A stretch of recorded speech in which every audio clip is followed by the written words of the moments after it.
Guys, hi mga kaburat! Andito po tayo sa Abuyig Lady. Ako po ay naglilinis sa aming bahay. Yan po, oh. Mga kaburat! Kala ko po, mga kaburat, tignan niyo po, oh, naglilinis po. Mabuit yun. Charot! Yan, oh. Tatapos na ako dyan sa paglilinis. Kabila na naman ako, lilipat. Yan. Iputa. Sige pang istorya. Nice! Hindi na lang lumipat na may pong story. Ayan, dito na kami sa my bathroom. Did you know that?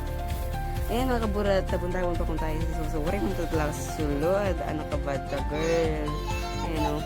Ayan po, naglalaba yung mama ko. Kaya, kinuha ko yung mga sapatos. Lagi ko sa kabila kasi wala na pong init. Diyan. Ayan o, tignan nyo.